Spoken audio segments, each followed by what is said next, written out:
Hello, everyone, and welcome to the Trauma Informed Training Info Session. Here, I hope to answer some of your questions about this training happening January 24th and 25th via Zoom, and hopefully encourage you to enroll. So, why trauma informed yoga teacher training? Why do I teach it? Who am I if you don't know me? And who are our other teachers? I'll start with a brief introduction of myself. My name is Lara Land or Lara Land Vittish. Go by both those names. And I have been practicing yoga. Ooh, I don't want to say how long. It's gonna age me. No, I'm 45 now. I started when I was 18, so do the math. And I've been studying yoga in many places and how to share it with different people all over the world. Some notable things that I've done with my yoga career are go to Rwanda and work with genocide survivors, HIV positive kids, and women who survived the horrible genocide there, and sharing yoga in a way that's trauma sensitive, trauma informed. Through that, went to India as well and did work with HIV children there. I studied in India for many, many years. I studied under the Ashtanga tradition and then also in the US got a Vinyasa certification, studied chair yoga, trauma-informed yoga, and many different yoga practices. Some of my other certifications are in somatic experiencing and attachment theory. Um, well, there's so many forest therapy, mindful outdoor leadership. And I also have my graduate degree in mental health counseling. I'm now a full-time counselor, psychotherapist. So I work in many different ways with many different people. Um, 12 years ago, I started an organization called 3.5 Acres Yoga, and we have been training yoga teachers since then in trauma sensitivity. I also travel the world teaching educators, coaches. Recently, I taught birth workers on how to share their practices in trauma sensitive ways. So sometimes I work with corporations on how to be trauma sensitive, etc. A lot more there, but you're not here for my bio. You want to learn about the training. So, why trauma sensitive yoga? So, there's been a lot of talk about trauma in the last few years, which is great. It's gotten more into the mainstream. And that's important because there are many different kinds of events that could lead the body into a trauma response. And when those events are obvious, like a big accident or unfortunately a terror event or a school shooting, a lot of help gets rushed to those places. There can be a trauma response, of course, there can be PTSD. And these are important things to know about. And you know how that affects a person coming into your yoga class anywhere, right? There's someone that went through a traumatic event. They come to your yoga class in your fancy yoga studio, and they don't necessarily wear a sign saying, I survived the trauma. In fact, most people don't.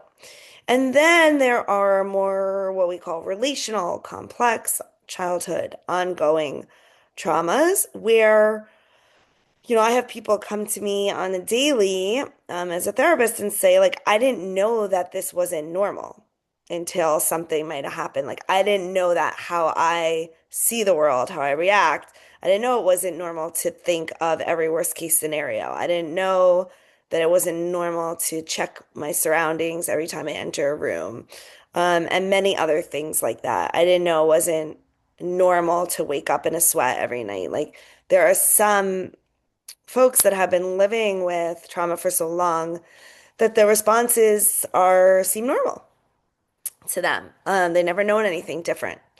And most of us have some degree of that passed down. The way we see the world, through our family culture, through our genetics, through how we were raised, through the community we grew up in. We see the world and we react to the world in a certain way. And two of us from different backgrounds might enter the same room and see something totally different. We might perceive the teacher, the yoga teacher, facilitator, because we don't even always say teacher, might say facilitator in the room, in a different way because of what we're alerted to. And so understanding how different folks in the room may perceive you. I mean, just that alone, understanding how different the trauma responses are. So you might have that great student, you think, like, wow, they do everything I say. They might be hurting. Um, like their muscles might be hurting, their bones might be hurting, they might feel uncomfortable, but not be able to communicate that to you because of trauma conditioning. So I'm going to teach you how to look for what might be in the room, how to develop a space that is safe as possible. We don't have safe spaces. Things can happen in any room, but I'm going to help you to understand how to create a space safe as possible so that folks will actually tell you when something doesn't feel right. Um, and so that they can explore more and create more with their bodies and learn about their bodies because one of the effects of trauma is dissociation. So a lot of your students may not even feel sensation in their bodies. They might not realize that they're in a shape that could hurt themselves. They might not notice that they're using left hand instead of right hand. They might not have spatial awareness. Um, in the same way that another student might. So there's a lot just there. Um, a few other things I want to say. I'm going to keep this brief today, but folks coming to you for yoga, they have been sent there because they heard yoga is the thing. Yoga is so helpful. Yoga is going to fix their back, going to fix their emotions. Their doctor sent them there. Their PT sent them there. Their best friend sent them there. And a lot of people struggle to come into yoga class with fear. What's the teacher gonna ask me to do? People are gonna look at me. I mean, there's so much anxiety, social anxiety. It takes a lot for folks to come into yoga room, especially if they don't have the trendiest yoga clothes or if they don't have the yoga body that's promoted around yoga.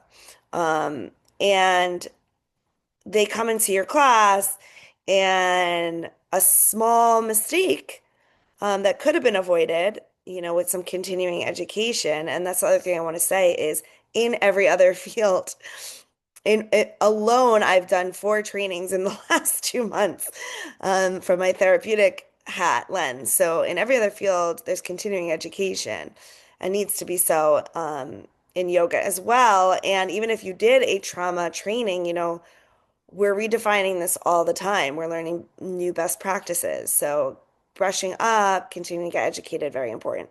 So someone comes into your room, it's their first time doing yoga, and they have a bad experience. You didn't realize that you weren't trying to give them a bad experience, but now we've lost them forever. Are they going to come back? Probably not. And I hear this all the time, all the time. Um, so we want to avoid things that we can avoid. And then if something does go wrong, a mistake happens, someone feels harmed, we want to create an atmosphere where we can acknowledge it, where the person can share it, and where we can heal and grow together. Because really, trauma is relational and healing and growth is relational. And that's where the real yummy, juicy, um, the good stuff is. So we also have elements of scope of practice to discuss. Very important because many of you who are yoga teachers know that you can get easily looped into becoming someone's therapist, someone's nutritionist, someone's physical therapist, someone's doctor, someone's sleep expert. And do you really have trainings in these aside from the internet, right? So your yoga practitioners are going to ask you everything. What should you do? They're going to ask you what to eat. They're going to ask you so many lifestyle questions. What should you do? We're going to talk about burnout, and that's actually related to burnout. How to regulate your nervous system, how to notice what you're bringing in the room that's getting picked up on that others might not notice. And also a little bit of the the collaboration and business side. So how to bring yoga to unusual places, if you're interested in that, how to collaborate with shelters and food banks and other organizations, questions you should ask yourself. I'm going to bring in my longtime friend, Greg Nardi, who's just such a great example of continuing learner, to do a special unit on yoga therapy and where yoga therapy and trauma sensitive yoga align. Um, and if you are a yoga therapist, you can get CE credits, continuing education credits, um, which is very exciting. And where yoga therapy and trauma sensitive yoga are different and where they come together, things to think about. We're going to talk about adapting postures for different bodies. So it's not an extensive training on that, but we'd be using the chair and just looking at how we can look at postures a little bit differently, or shapes as we might call them. Um, so language as well. I'll be talking about how to keep our language really trauma sensitive. The list goes on and on. You'll have a chance to really digest the information. After the training, you'll write a little bit about what you've digested, your experience, how you've looked at your own biases and traumas. If you'd like to explore that, you can explore other topics, if that's not comfortable for you. But what you've taken in from the training, you'll present a video, and you will get feedback through a checklist of different categories. So real like we do it in other professions, which sometimes isn't done in yoga. We'll look at different categories of understanding and your competency levels, and send you off into the world. I have trained thousands of yoga teachers in trauma sensitivity. A lot of them are out there doing great stuff, and a lot of them are open to um, sharing their experience, sharing advice. And so I'm also happy to connect you with that beautiful growing network. I hope you'll enroll for the training happening January 24th and 25th.